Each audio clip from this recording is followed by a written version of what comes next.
What's going on, guys? This is Empty Box, and this is Assetto Corsa, where today we're going to be driving the Porsche 919 Hybrid 2015 version. This is Porsche's WEC LMP1 Hybrid Contender, which means that it goes really fast, and it's got a tiny little 4-cylinder engine, but it's got a buttload of hybrid power that just makes this thing go insanely quick. 2015 24 Hours of Le Mans winner, as well as WEC champion. It's got the 3 skins from the 2015 24 Hours of Le Mans, which was the year they were doing the awesome white, red, black color combination thing going on. Even though it's the stupidest livery ever in the history of racing, yes, it makes no sense even looking at it from above. Still, one cool looking car, one fast looking car, so let's go ahead and race it. Alrighty, we're starting at the back of the pack here, racing against 9 other 919 hybrids, because really there's nothing to race this car against here in Assetto Corsa currently. Hopefully that's something that will be changing. They have already mentioned that they will be making the 2016 919 hybrid for Porsche pack number 3, but I really would rather see another manufacturer than another 919.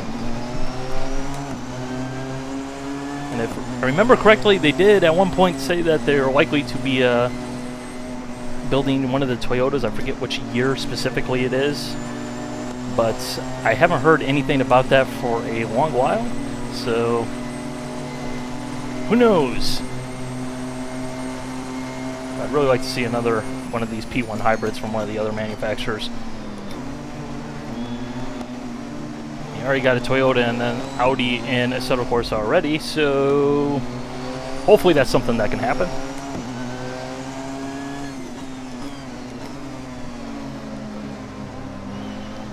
These cars are really cool.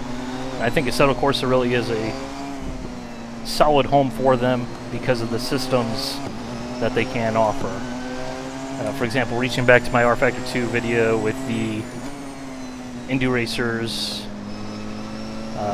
Gibson 015S. You know, R Factor 2 is a great platform for endurance racing. It has all the features. You know, compared to Assetto Corsa, it's definitely a much better home in that case. But for these cars, R Factor 2 just doesn't cut it. You know, it doesn't have any hybrid simulation or anything like that. And a couple of people in that video pointed out, why are the P1 cars, you know, smoking the inside front tire coming out of the corner? Well, it's because of wonky all-wheel drive for these cars. You know, and how the hybrid system works, and you know, it's essentially got a built-in traction control on it because it's only deploying the front motor, which is what makes these all-wheel drive whenever it's relevant rather than all the time. And if you can't simulate that, you can't really do these cars proper justice. For example, I have the URD PX packs in R Factor 2. This car drives nothing like the 919 in that package. This actually drives like a car. That thing drives like an all-wheel drive dragster. Like, that car seriously makes me think of a freaking Eagle Talon, you know, with the ridiculous turbocharger, you know, the guy who souped up his own car. Yes, not a Mitsubishi Eclipse, but the Eagle Talon.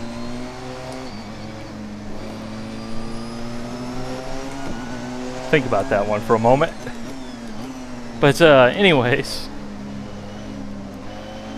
the hybrid system makes this car awesome, and it has that nice little trick of give me the full power right now, such as this. Never gets old. It's basically the modern equivalent of, you know, cranking up the turbo.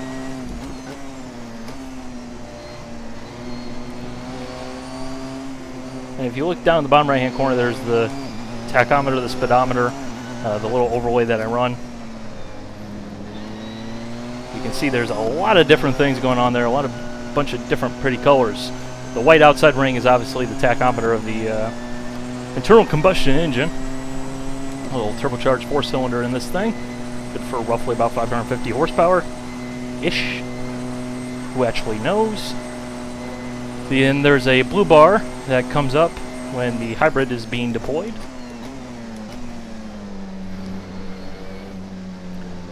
And then to the right of the gear there are two different bars.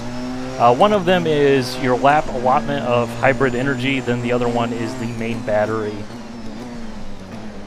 capacity, how much energy it has stored up.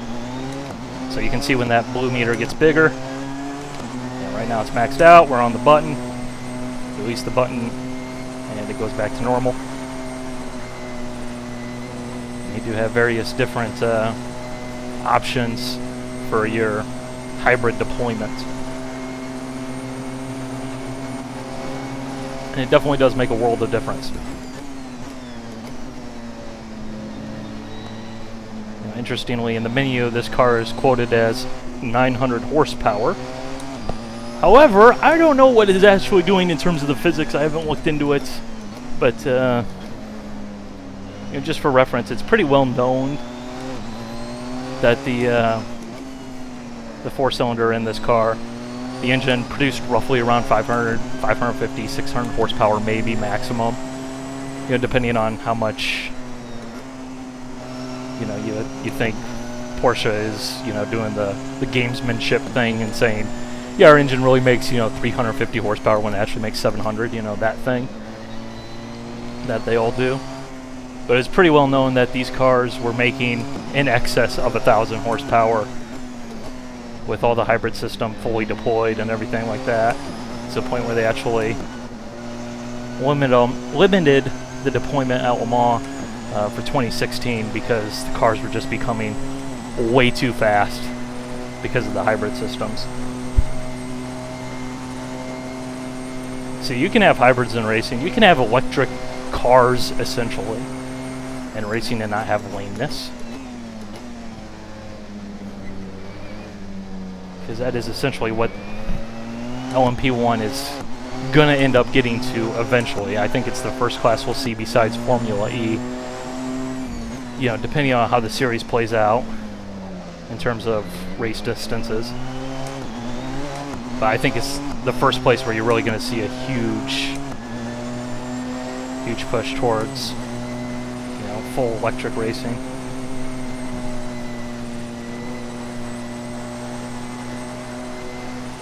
Again, outside Formula E, outside of, you know, whatever Formula E wannabe competitor types of series. You know, an actual series with actual, you know, race cars. I don't think Formula 1 is going to become all electric before we see something in sports cars. Of course, obviously, Nissan had that, what was it, the Ziad RC, which was supposed to be essentially an electric car already, only running with a internal combustion engine used as a generator. But that thing didn't even make one lap in the actual 24 hours of Le Mans, which is pretty funny. Yeah, pretty much.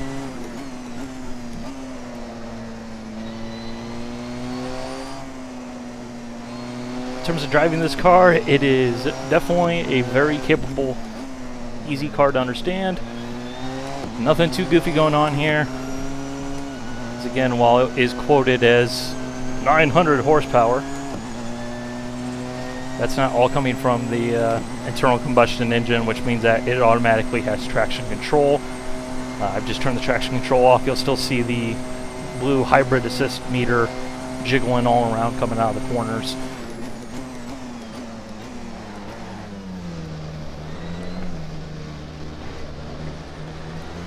But, you know, without the hybrid system, you know, it's only got 550 horsepower-ish. So it's basically just slightly more powerful than a P2 car, you know, it's not a monster. But when you hit the go fast button, it goes. It goes. Shortcut. Just screw it. Let's go for it. Out of gearing before we even get halfway down the straightaway. Nice.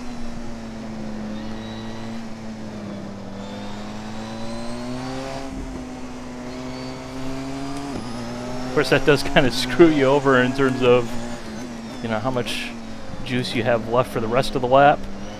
And because, you know, as I just mentioned, the engine is only good for 500 horsepower or so, 550.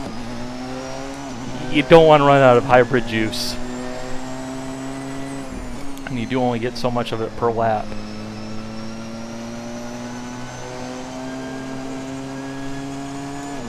So I'm actually going to turn it into a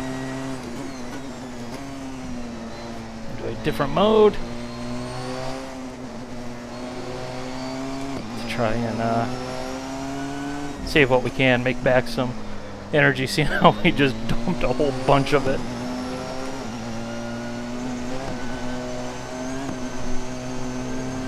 And you can just see how much slower the car is. You can see the delta timing display there. Just going the wrong way.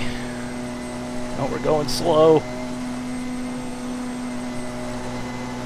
We're just losing all that time that we gained back by going, you know, 215 miles an hour down the Kimmel Straight, you know.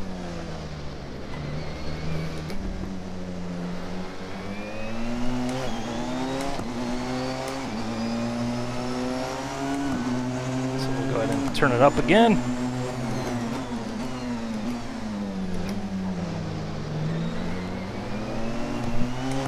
It seems like the setting to use on this car really is that high aggressive setting. It seems like that's the best combination. Unfortunately, there's not an adaptive mode, which I can't remember if that was available on the Ferrari SF15T in the red pack. I haven't driven that car for a very long while because it doesn't excite me at all. But you know, for example, I know the iRacing McLaren MP430, you know, it has the mode where it'll figure out where it should be deploying the hybrid juice and how much of it. That way you're using up, you know, your full allotment per lap, not losing anything, not leaving anything out there on the table, but at the same time not having to really involve yourself in it. Because really with this car you have to make sure that you are using up all of your juice, because otherwise, you know, it's really going to depend on the circuit how much juice you're leaving on the table.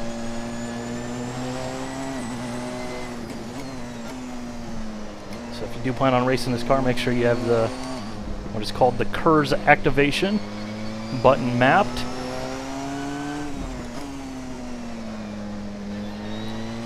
So you are going to want to use all that sweet, sweet hybrid power. I mean, come on now. Come on now. They're seriously the coolest hybrids around. Not even a question.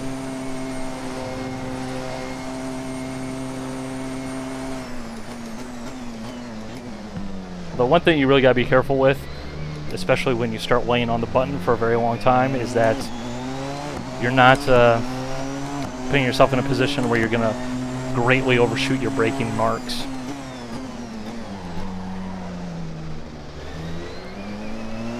Sort of like what I just did there a little bit.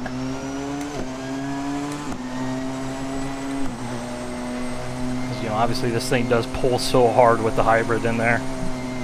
If you're using the full deployment, you're going to end up getting to a corner a lot faster than what you would otherwise.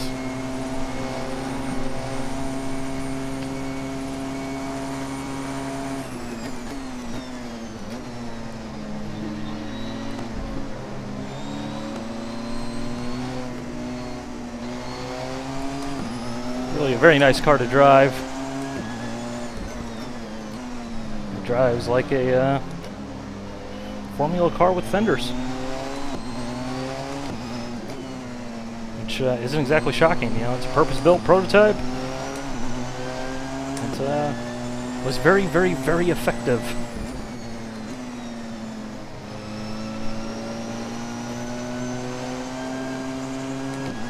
It's definitely very driver-friendly, although again,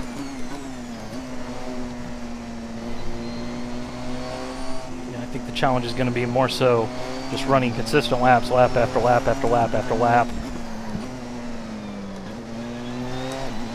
Really just hammering the car to death.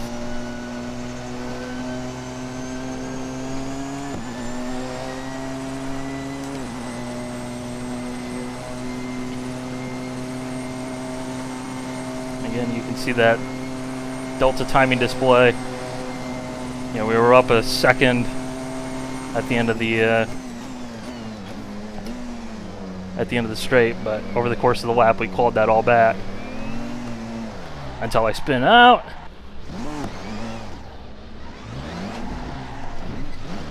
Thank you. Get me back up to speed, Captain.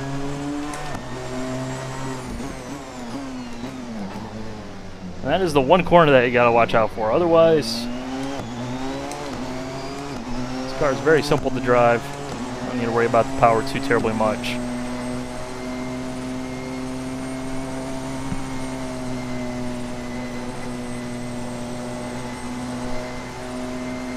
But because spins are embarrassing, I'll go ahead and turn the traction control on to level 12, which is the least invasive. And it seems like every time I do this in a video, someone, I should say, finds out all of a sudden, wait, you mean it's backwards? Yeah, it's backwards.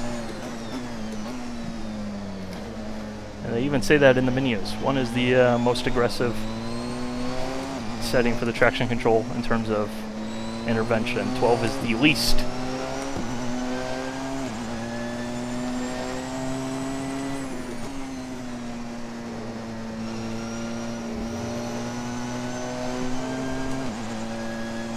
Kind of all over the place there.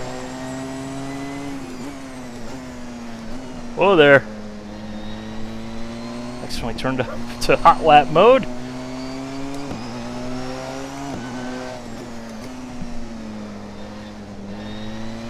Hot lap mode is basically give me all the power all the time up to about 200 miles an hour, then the hybrid system shuts itself off.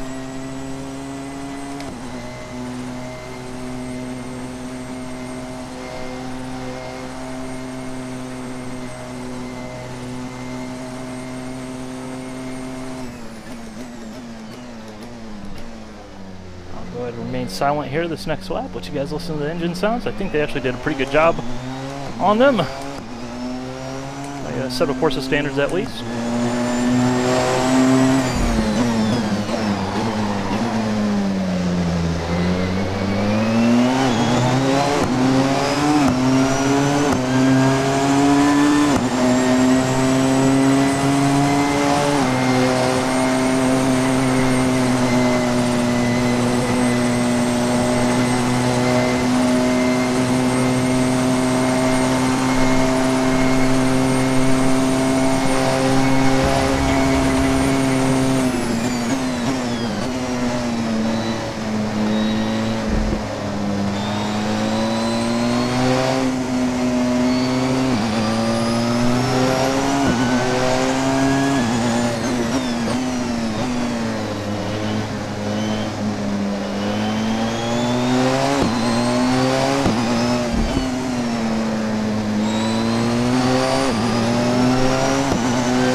Oh no, oh no, oh no, oh no. That's what I mean with, it's really easy to get yourself going into a corner way faster than what you otherwise would be.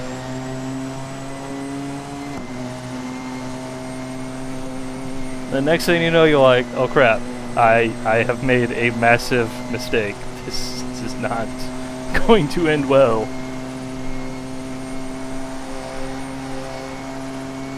You know what? For the shenanigans, let's turn it up to hot lap mode,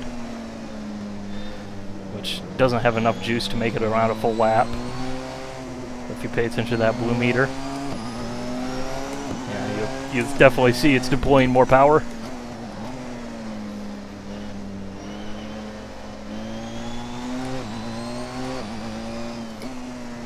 You'll definitely notice that the car accelerates much faster.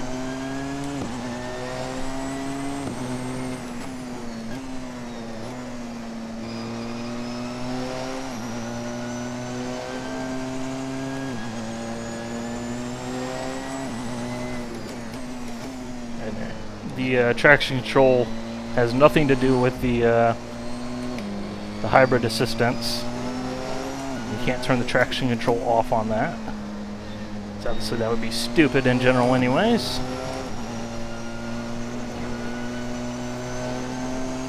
So you would obviously end up with a whole bunch of understeer, because when the hybrid does kick in, it sends all of its power to the front axle, which means that you basically get all-wheel drive, but you get very poor turning at that point.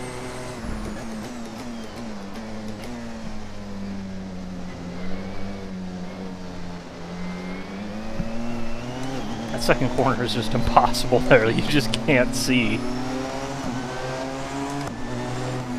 There's no vision out of this thing when you're turning to the left. Turn to the right, perfectly fine, but this is like the anti-NASCAR car, you know. Anyways, this car, no, literally, this car is literally the embodiment of everything that NASCAR isn't, which is awesome. Very awesome. So that's the 919 Hybrid 2015 version. Hope you guys enjoyed. And yes, I will be doing a video for the 962. So hope you guys enjoyed. Bye.